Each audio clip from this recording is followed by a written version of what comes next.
In this video, I'm not only going to explain what natural family planning is, I'm also going to explain how it actually works. And more importantly, we're going to take a look at why we want to use natural family planning against artificial contraception.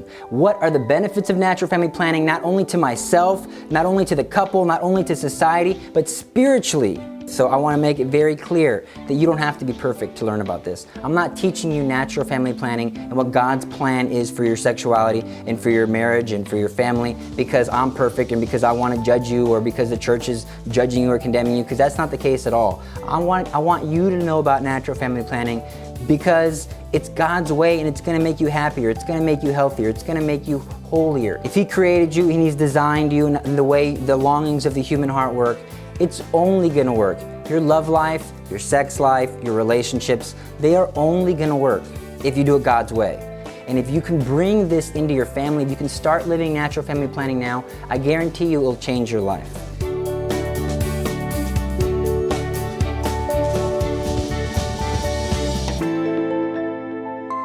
If human life is sacred, if there's something very special about a human person, if it's not okay for me to abuse you and impose on you and treat you like garbage, well, it's not okay because humanity is special. You have a special dignity. I have a special dignity. Every person, their heart deserves to be respected. Their rules, their wishes should be respected. What is it that gives us this dignity? What is it that gives us this special place in the world that makes you so special, that makes you have these inalienable rights? Where does these come from? Well, these come from God. We're made in the image and likeness of God. Now, what does that mean, I'm made in the image and likeness of God? Well, what is God's image and likeness? Well, we know that God is love, but it's not God is love in this pious, flowery, politically correct, abstract sense of love where we just, oh, I love you, I'm going to let you do whatever I want. You know, why doesn't God give me everything I want? He loves us, He loves me. That's not the love we're talking about. Real love is sacrifice. So if you're in a relationship with somebody and you want to know if they love you,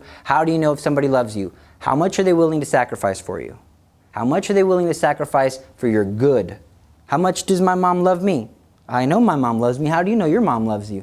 I know my mother loves me because she sacrifices for me. You know somebody loves you when they're willing to sacrifice. The more they're willing to give up, they're willing to give their whole life. That's why in the scripture it says, no greater love has a man than to give his life for his friends. Well, guess what? No greater love has a man than to give himself chastely to his bride. All right, so let's start looking at the image of God. What is this image of God? Well, it's love, yes. Sacrificial love, definitely. But it's a life-giving communion of persons. That's what it means to say that God is love. Well, He's this life-giving communion of persons. The Father is giving Himself completely. He's not holding anything back from the Son. He's giving all of His love to the Son. And totally, freely, faithfully. What did Jesus do to show us that He loves us? What? He gives us His very body and blood, soul and divinity, dead there on the cross. And how did He give Himself to us? Did He do it against His will? No. He did it freely. He did it totally. He did it fruitfully to give us new life. We're going to see how fruitfully. The Son receives that love and gives Himself back to the Father completely. And the love between the two are what? They're a third person, the Holy Spirit. And this is just like an infinite love union. It's just this life-giving communion of persons. And so when we say that we're made in the image and likeness of God, what does that mean for me to say that I'm made in the image and likeness of God? When God created Adam, He breathed into him His Spirit. So that means God put in us a spirit that reflects that He's what? A complete gift of self. So free, total, faithful, and what else? Fruitful. So God put this in our hearts. So our human hearts are empty and they long, and there's always this longing, and they'll never be satisfied until we're in heaven. But here on earth, where do we begin to get a sense of fulfillment, a sense of joy, a sense of love? It's when we give ourselves completely for the good of another person, when we're sacrificing, when we're out there, we're donating our time at the soup kitchen, and we're giving of ourselves for another person, and I'm doing this freely. And not only that, it's life-giving. It's helping these individuals have a better life, helping them sustain their life, helping them enlighten them when you're teaching somebody something new that they never knew before. It's fulfilling. And that's the image of God inside of us, that He put this Spirit within us. And it's those times when we're selfish and we're taking, and that we feel the most empty. Now, He didn't just put this Spirit, this self-giving love within our own hearts. He's also created us physically in this image.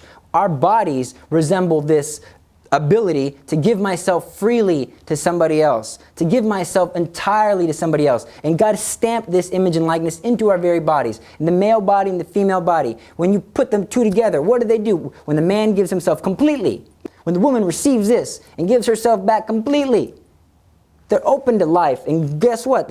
I'm giving myself completely, faithfully, totally.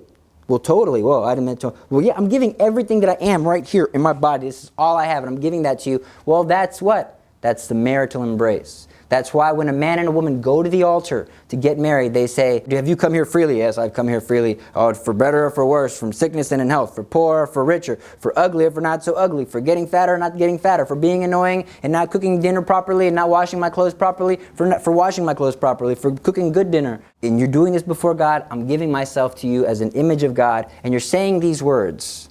And then what?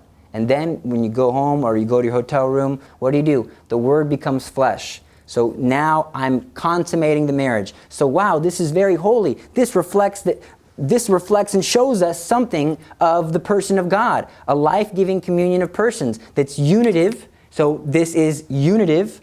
It's uniting the two. If I'm giving myself completely and you're giving yourself completely and there's a union going on, that's unitive. And it's also life-giving, procreative. Procreative, that doesn't mean that every single time that a person has sex that they are going to have a baby.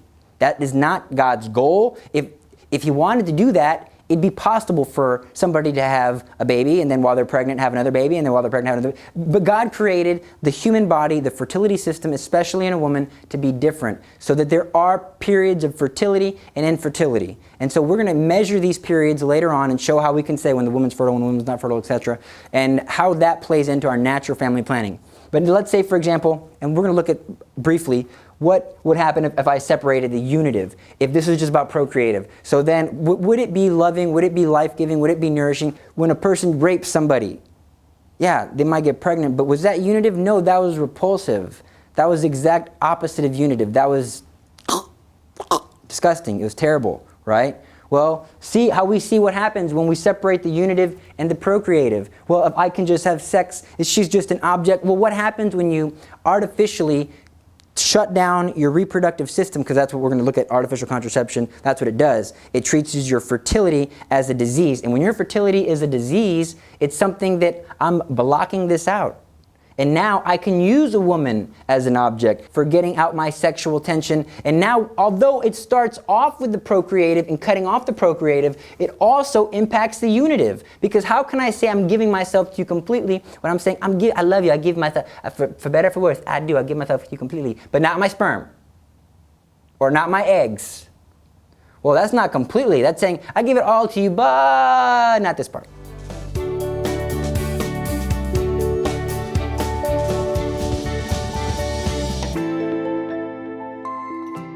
We're going to look first at how a woman's fertility works. Okay, so here we go.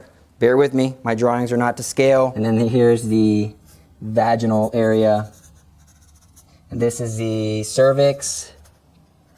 And these are your ovary. These are your fallopian. We call them F-tubes. Can't pick these up at Home Depot or anything. These F-tubes, right? Anyways. And then this is my uterus. Now, the way the woman's body naturally works, this wall begins to get filled with blood. And it just, develops there. This develops here, and this develops here, right?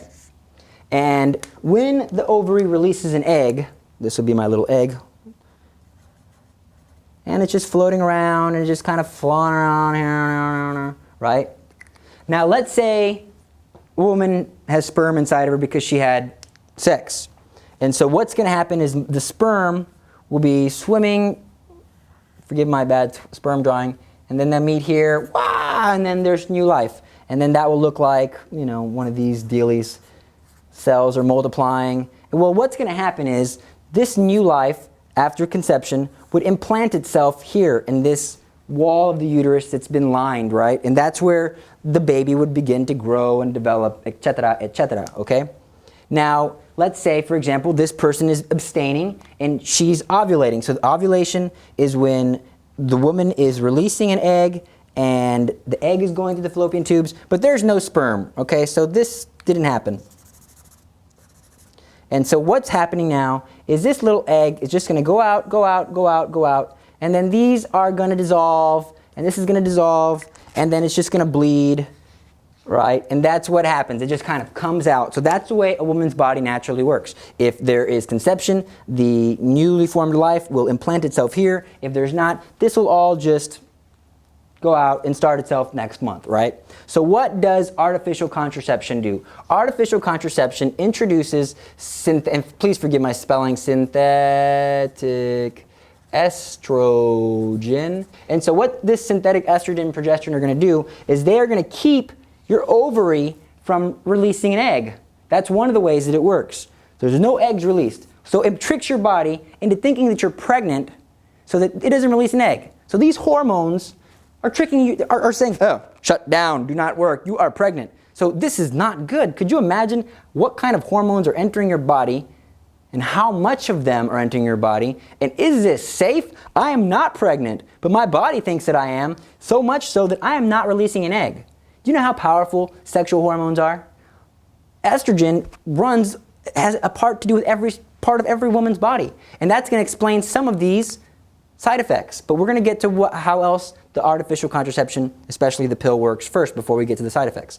It also keeps this wall from filling with this blood that's going to line it up where the conception could take place. So this is also gone. And if it's there, it's very thin. And that's why women who are on artificial contraception, their period will really not be heavy anymore. And also, well, that's because there's no wall there that's heavy. And also, sometimes it might not happen at all because this wall might not be there at all. Also, so the first thing it does is no egg is released. So no egg. No egg. The next thing it does is no uterus lining. What else does it do? It also causes tacky mucus. All right, so this cervix has these looks like jaws, right? And it causes the cervix, normally when a woman's fertile, when she's ovulating and there's time to have a baby, God is so great in His creation that when it's time to have a baby, when a woman's body is ready to have children, it changes in all shapes and sizes. Things change. She releases special pheromones that make her, I don't know, more attractive. Her proportions from the rear and the top also begin to change in proportion to the waist, and she releases a cervical mucus that's very slippery, slimy, that's very good for sperm to swim, and it creates an environment that sperm like to be in, and they can swim. They get in there, they're already right there. They're swimming so good in this cervical mucus, it's nice and slippery and slimy, right? Now, so those are things, those things happen. And so it's very, very, whenever, a woman's releasing an egg, it's very, very good environment for sperm. A woman's very attractive. Hi! All right, it's kind of like a dog. The girl dog is in heat and the other dogs are chasing her. Right? Okay, the same idea. But you might not even recognize that this is happening. So what the artificial contraception does, again, no egg, no lining here, or very, very thin lining, and then also the mucus here becomes very, very, very tacky. I'm not talking about you wearing bowling shoes with blue jeans. I'm talking about tacky as in, so it's very inhospitable for sperm. They get so frustrated because they can't get through, right? Okay, so that's that. Now, occasionally this might happen more often than people realize, sperm do get through this tacky mucus, and an egg is released, and they meet, and there's new life, conception. Congratulations, you're a mother. Beautiful. Or congratulations, sir, you're a father. You've just had a baby. But sadly, and I do mean this is very sad, this might be news to you, and I'm very sorry that I have to be the one to share this with you, but there's new life, and because there's no lining here, as these new life is starting to grow, there's nowhere for it to begin to implant and to begin to be safe and to be nourished, and etc. And it just kind of, instead of implanting here, there's nothing for it to implant in, and this new life just kind of gets washed out. Flushed down the toilet, maybe it comes out in your underwear, whatever. But the point is, one of the main, guaranteed side effects, if you're having sex regularly and you're on artificial contraception, is it's going to cause you to have an abortion. Abortion. Sorry, again, forgive me if I can't spell. Also, it could cause you to be permanently infertile. So, chance, permanent, could say perm, infertile. Because what happens is that these ovaries, they atrophy because you've been on this for so many years, for so long, that you think that's like, I guess these don't even work anymore, and they just kind of stop working. And so you could just be taking this for a little while, like, oh, I'm in high school, I'm in college, yeah. And then you can't have babies. And there's an increased number of women who can't have babies. Even people who haven't taken artificial contraception, there still is an increase. So that's one of the side effects. Also, remember what we said about how artificial contraception works, the synthetic estrogen and progesterone. What does it do? It makes your body think that you're pregnant. So most of the common side effects, the ones that are livable, common side effects, include things that would accompany a huge amount of hormones and pregnancy, which would be what? Headaches. What else? Nausea. Again, forgive my spelling. What else? Depression. What else? Although scientists and some doctors are trying to say that no, there's no link between getting fatter and taking the pill, women who are actually taking the pill are claiming that it's causing them to get very fat. We're just going to throw in fatter for the sake of those who are actually taking the pill. They're claiming that it makes them fatter. Okay, so we can only go off people claim. You're like, it's making me fatter. No, it's not. I have scientific evidence that says it doesn't do that. But it's making me fatter too. Okay, you get the point. Also, hairier. Ay, ay, ay. And then here's the real kicker. It causes a decrease in your sexual libido. Libido, don't want to have any sex anymore. Maybe that's why I got you the pills. We can have more sex and now you don't have sex no more. Okay, decrease sexual desire. That is a major bummer. Now, here are some of the statistics that are going to blow your mind. Here are some of the side effects that you will not, like, what in the world? Increased, what? Breast cancer. So, you know, the pink ribbon, I support breast cancer, Coleman, whatever, ring a bell, right? So they give money to Planned Parenthood. Planned Parenthood gives out artificial contraception, which causes 5 times as much, some cases 70% increased chance of breast cancer in girls who haven't had a baby within 4 years or they've been on the birth control pill. That's crazy. Why the deuce are you donating money to Planned Parenthood if you are trying to stop breast cancer? They give out pills that cause breast cancer. Okay. Some studies have shown 5 times more likely to get breast cancer. Like I said, if it's been a year before you're going to get pregnant and you've been on the artificial contraception, the chances are 40% more chance of getting breast cancer. If it's been more than 4 years that you've been on the pill and you haven't had your first child, you have a 70% chance greater that you're going to get breast cancer. Okay, also what else? Increased risks of cervical cancer. Again, you have to remember, the hormones are not supposed to be there, and you're injecting so much that your body thinks you're pregnant. Cervical cancer, what else? Increased stroke. What else? Increased heart attack. Okay, let's look at some of the social problems. Well, also, what is the divorce rate amongst couples who are using artificial contraception? The divorce rate amongst couples who are using artificial contraception is 50%, and that's a conservative value.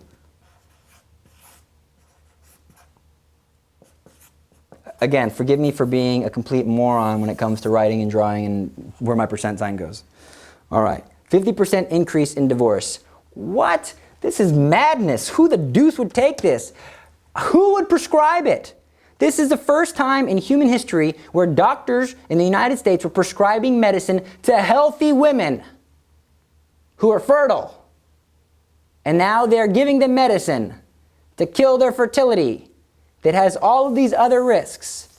And not only that, they're prescribing a drug which they have no idea when they're not going to take it anymore. That is absolute madness. You are healthy. Let me give you a drug to ruin your fertility, possibly kill it forever, introducing a foreign hormone that is really, really, really bad when you have this amount. And not only that, you're healthy. And it's going to cause your husband to be more likely to treat you as an object. It's going to make other women easily to be cheating with your husband if this is your problem, right? Well, this affects men too. This doesn't just affect women. For women who have children, it says on the little inserts that, things like, don't get pregnant within 6 months of stopping the stopping the birth control pill. So they want you to wait, stop taking the pill, wait 6 months, and then have a baby. Like, you even know how to do that because you've been on contraception this whole time. And a lot of times people get pregnant on the pill anyways. Well, what's happening? If this is enough female hormone to cause your body to think you're pregnant, shut down your fertility, increase all these breast cancer, cervical cancer, stroke, heart attack, yada yada, make you fatter, make you more depressed, make you more headache, make you want to have sex anymore, drying up all your cervical mucus, keeping your ovary from releasing an egg, causing abortions. What is it gonna, if you do get pregnant and your child is not aborted, thank you, Lord, for not letting so many evils come out of such an evil, even though you've given us free will and we've done this on our own. I want to do this. Give me that pill. All right. What do you think it's going to do to your child, especially if this child is a male? A baby at this age, the chemicals, the hormones are so sensitive. They're so sensitive to the slightest changes. And here I am with this huge, massive dump of synthetic estrogen. What's going to happen? Well, what has happened? Drastic increase in what? Prostate cancer. What? That's madness.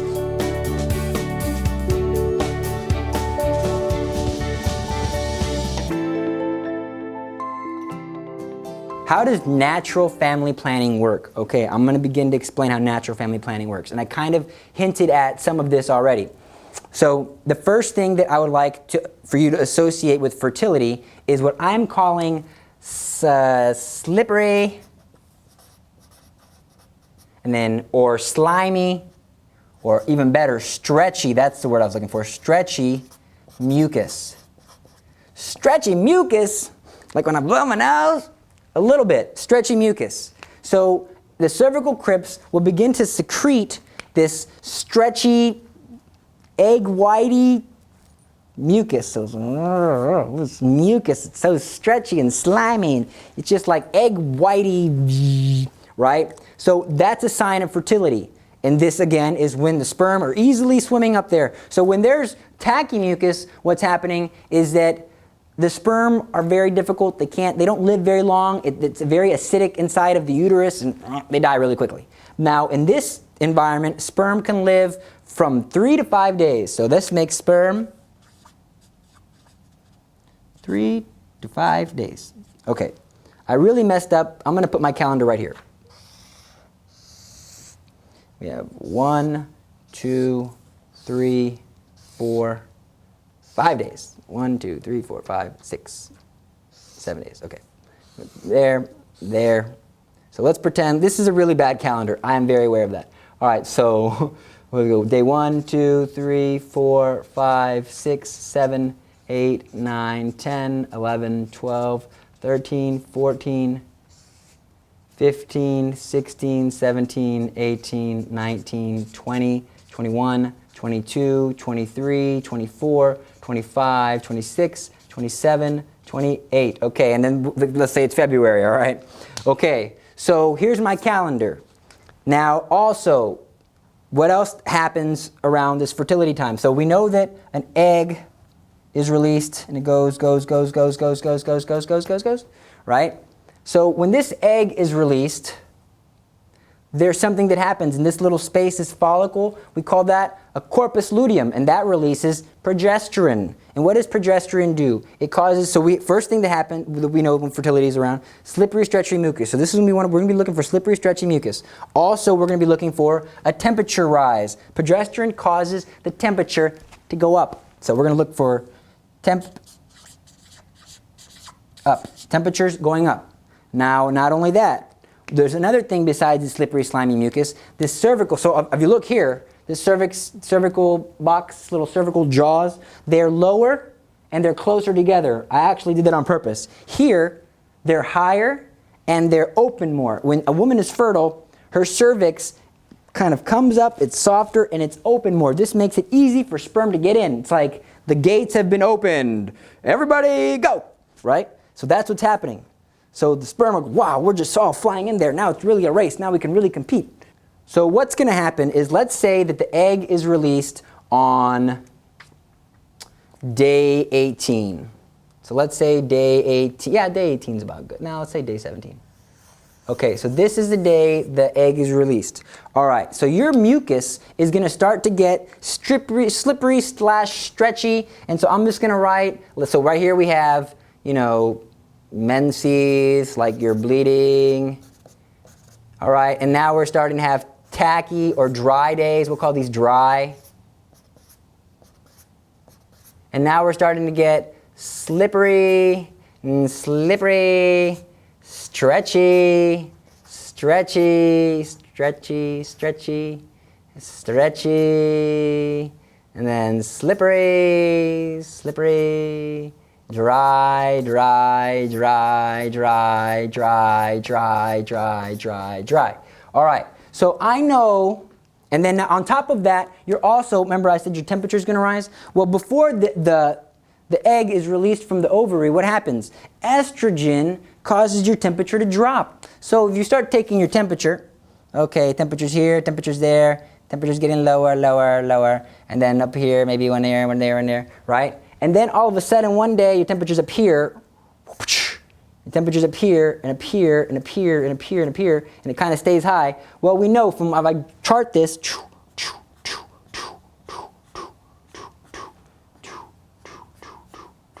well, I can be sure, so let's say on day, I don't know, we had day 7, day 17 is my peak day, because this is my biggest slippery, stretchy mucus, and then I've got temperatures are low here, and low here, and low here, and low here, and low here, and all of a sudden they're like high, they spike one day, they spike 2 days, they spike 3 days. Well, I know that now this is my peak day. I want to have a baby. Whoa, whoa, whoa. Whoa, my mucus is getting really stretchy and slippery and slimy. Okay, my temperature is kind of low and it's been consistently low. Well, okay, get ready. Call the babysitter because we are going to go out and have a night on the town and make some babies. All right. Or your mucus is kind of slippery. Your temperatures are just looking about right. Oh, no, man. Let's cancel the babysitter because, oh, actually, let's go get a babysitter and let's go to the movies and hold hands and then come back home and go to sleep. That's right. That's what's going to happen because you cannot have a baby at this time. So what you do, so the days that you'd want to have sex would be, because if you're trying to avoid, you'd have sex, you can have sex day 1, day 2, day 3, day 4, day 5, day 6, day 7, day 8, day 9, day 10, day 11. And then if you're talking about it and you're like, well, you know, it's okay, maybe we can talk about our finances, and then you're like, well, yeah, we could afford it. We can, especially the guys, and he'd be like, he's gonna be changing his mind, like they, you know, like, oh, I don't know about that. Then, you know, starting to get little fertile days. We got our fertile days. We're gonna call this time period that we have all this SL and these temperature changes. Well, we're gonna call that phase 2. We're gonna call that fertile time. So if you're going to have a baby, this is the time to do it. And the beautiful thing about natural family planning, we're going to write this, not only so I'm aware of what's going on inside of me and inside of your spouse. If you're a man and you're watching this, which I recommend the men watch it, you're aware of the fertility. You're aware when to get pregnant. Peak times.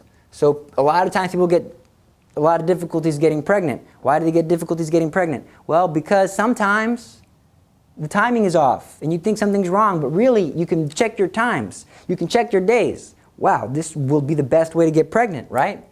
Also, none of your children will be surprised. Oh, we didn't mean to have you. We were surprised. Like, that's not nice. Like, and that's why one of, you know, and we'll get to the divorce part in a minute. Okay, so anyways. So that's one of the benefits. You can know the peak times when it's to get pregnant. So that's beautiful. So we're going to call this fertile time, fertile time. We're going to call, and this is ovulation is happening. And then we have our pre-ovulation Ovulation Fertility. All these little things that I circled, we'll go and bubble those in. I'm not fertile during this time, so we're going to call this phase 1 pre-ovulation infertility. Pre-ovulation infertility. And then all this time afterwards, these dry days, post-ovulation infertility. That means I can be having, if you're trying to avoid pregnancy, you can have sex here, here, here, here, here, here, here, here, here. Well, as much as you want. And so, if you're trying to avoid pregnancy, you might be avoiding, maybe maximum 1, 2, 3, 4, 5, 6, 7, 8 days, most 8 days out of the month. But when you become a pro and you start to get some months under your belt and you see that your wife has a very regular system, well, then you can be like, just give me that chart, girl. Let me look at those data. Let me look at that. Let me get the calculator. Let me calculate these temperature changes. Wow. You're going to be very good at helping your spouse check her temperature. And this is the great thing is that the husband and the wife, they do this together. They discuss. The husband knows what's going on inside of the woman. The woman knows what's going on in the mind of the husband. They're discussing their finances. They're working together. And wow, their children aren't, being just surprised. Surprised now. You're keeping it open. So what's the difference between this and artificial contraception so far? Well, the goal is still the same, but this is different. This is not having sex. You're married. It's okay to have sex. God designed you, taking advantage of the way God designed you. God designed you that you're fertile sometimes and not fertile the other times. It's not a sin to have sex when you're not fertile. You have sex whenever you want. If you're an adult and you're married, right? Especially if you're open to life. And then you're just abstaining from sex during this time. It's not a sin not to have sex. Now, do you have the contraceptive mentality? Are you doing this because you're trying, I'm not going to have to take the pills. Hey, I'm going to beat the system this way. Oh, okay, you need to check your conscience. All right, there's a difference. Now, what else? What are the benefits of natural family planning? Well, guess what? There's no breast cancer. Guess what? There's no cervical cancer, no stroke, no risk of heart attack. All right? You're not treating your body like if it's a disease trying to be, you're bad eggs. Go back there. I'm going to take these pills and kill you. Right, that's not good. What else? It doesn't cause you to have an abortion, which is terrible. It doesn't cause you to be permanently infertile. In fact, it can help you, especially through programs like the Creighton Method with their NAPRO technology. If you're having difficulty getting pregnant and you're charting and you're doing all these different things, they have even better ways for you to analyze your fertility, but they can help you get fertile. There's programs and things that they can do. No extra headaches. If you have a headache, it's because your husband has a TV too loud or your children are always bothering you. No nausea. If you have nausea, it's because your food and your cooking is not so good. No depression. If you're depressed, it's because you have some other problem. If you're getting fatter, it's because you don't exercise. If you're getting hairier, I don't know why you're getting hairier. Your sexual desire, well, I don't know how sexually desirous you're going to feel, but it's not going to be impacted because you're taking hormones. It's going to be impacted by something else, but not that. Right, so none of these other problems. What else? Divorce. What is the divorce rate amongst couples who are using natural family planning? Because we know it's 50% amongst artificial contraception users. The divorce rate between couples who are using natural family planning is what? In some cases, less than this. 2%. 2%. 50% is like me or you. One of us is going to get a divorce if you're on artificial contraception. 2% is like there's 100 people in the room. 2 of them out of the 100 might get a divorce. And this statistic is even padded a little bit. Why? Because the couples who are using it, some of the couples aren't using it with the right mentality. How are you going to test the people with the right mentality or not? Right. So 2% natural family planning. And why is so low? Because now I'm treating my woman with respect. Now I'm not just saying, hey, baby, come over here. I'm going to have sex with you whether you like it or not. No. Now I've got to talk to my wife. Now I've got to go and buy dinner. Now I've got to say, hi, honey, how are you doing? Hi, is everything nice today? Right. She's going to give herself to me and I'm going to give myself back. There's a difference between this and you're like, I wonder if we're going to get pregnant. You're having sex and you're like, oh, in the back of your mind, well, am I going to get pregnant? Or not only that, or in the back of your mind, he doesn't even love me, doesn't even talk to me, doesn't even respect me, doesn't even sacrifice for me. And here you're getting in the habit of sacrifice. This 8 days is like Lent. You're just giving it up, right? And so you're taking on other ways to love. Or else she'll think, oh, he's only loving me because I'm having sex with him these other days. But no, then you have to be really nice on these days too. It's God's plan. It's God's plan physically. It's God's plan emotionally. It's God's plan spiritually. And it works. You know what the work percent is? This is effective. By how much? 99.6% effective. And statistically, they can't have 100%. But it works every time. Your mucus will only be stretchy, slimy, blah, blah, blah, if you're fertile. It always happens. Always.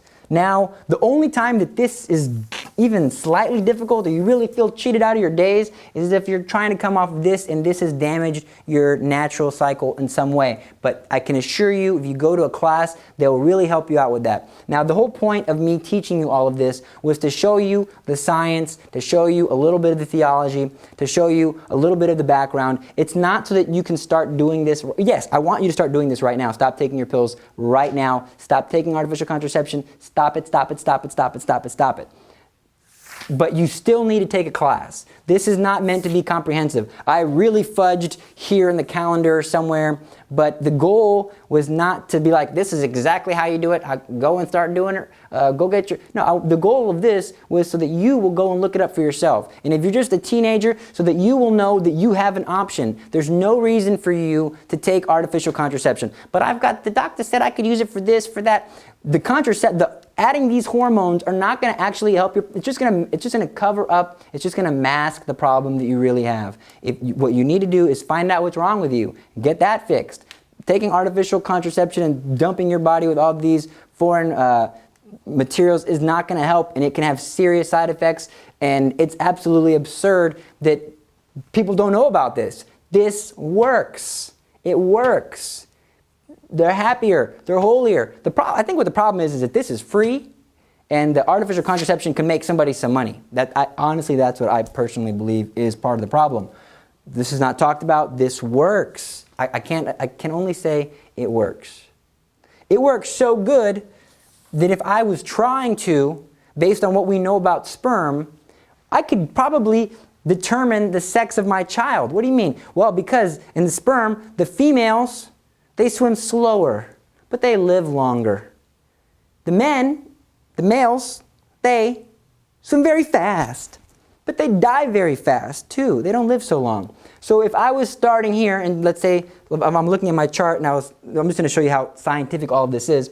If I was needing a girl for some reason, I don't know how that would work, but if for some reason, if it ever necessary, you could, have sex day 12, day 13, day 14, and the girls would be like, taking their time, taking their time, taking their time. And the boys would be dead by the time the egg is released. Wow. So if you wanted a boy, you'd wait towards the end of the fertile time because the boys will get there faster and they'll beat the girls to the race. All right. So again, natural family planning is for married couples. If you're not married, don't have sex. If you're not married, it's important that you recognize your body is sacred. You are holy. How are you going to know if somebody's right for you? I've met people, and I'm sure you've met people too, who they've said, oh man, why did I marry this person? She was not like this when I met her. Or you might even know people who are married to somebody, and or not married, but they're dating. Let's say that, for example, they're dating, and they're abusive. And they say, why are you with this guy? He's such a jerk. I know, I can't leave him. I don't know. I'm going to tell you what happens. So there is a hormone in the head, in your brain, that is released. This is called oxytocin. Thanks for reminding me, Holy Spirit. Oxytocin is released whenever you have sexual intercourse, whenever there's orgasm, whenever there's this exciting sexual experience, right? And so and even when cuddling and hugging and all this stuff, oxytocin acts as glue. So let's say, for example, you meet somebody, you have sex with them, and you're like, oh, it's nothing, right? Well, what happens is this oxytocin, it makes you feel like it's something. And God designed it that way, so that when a man and a woman get married and they're pure and they're virgins when they get married, and then they have sex together, wow. They are so bound. They are so united, it's ridiculous. And every time they get into an argument, they have sex, or not every time they get in an argument, but you know what I mean? It's like, everything's better. I love you. Like, it's just like it's the cuddle hormone, right? But what happens is you're doing this with somebody who's just a teenager. You're doing this with some bum you just met, or some guy who buys you dinner or gives you a little bit of attention. And now you're stuck emotionally attached to this person. And then it's just heartbreaking. You can't let go of them. And so what happens? Then when you get married and this emotional attachment wears off and you're stuck with this person for the rest of your life because you got in front of everybody and said, until death do us part, so help me God. And then you're like, oh my God, help me please. Right? Why? Because you had premarital actions with this person. Don't you know people who are premaritally active in their sexual activities, there's 80% infidelity rate? 80%. That's ludicrous. So please, stop it for your own good. If your boyfriend or your girlfriend can't aim for purity now, they're practicing sex out of marriage now, what's going to happen when you're married? If you've been having sex out of marriage before and now you're married, why can't I still have sex out of marriage? You're training yourself in infidelity. And guys and girls, if you're looking at a pornography on the internet and you're committing masturbation, although you might think, I'm just looking at a screen, what's happening is that the oxytocin is still being released, and now you're attached to the screen and looking at girls only in the screen or going to the strip club. Now you're attached to that, and you know what it's called when you get attached to something and you can't stop? It's called an addiction, serious addiction, and it's more addicting even than heroin. All right, what do you need to do? Go to confession. God's grace will assist you. Pray the rosary regularly. Mary will intercede for you. The Holy Spirit will assist you. But I promise you, God has a plan for your sexuality. God has a plan for your family. If you get pregnant and you're following the natural family planning, you can be assured you're doing it God's way. God's grace will be there for you. Good luck. God bless you. God love you. I want what's best for you. You want what's best for me. Pray for me. Again, I highly recommend you take a course on NFP. I'm going to put some links in the information section below. At the end of the video, there'll be some links. Thank you for bearing with me. God bless you and God love you. There is a better way. Say goodbye to the garbage. You don't need your artificial contraception. You don't need all this. You're better than this. You don't need this. For what? To not have sex because your sexual desire is so low? It's absolutely ludicrous. This is the better way. Natural family planning. It's holistic. It's healthy. It's everything. God bless you and God love you. Take care.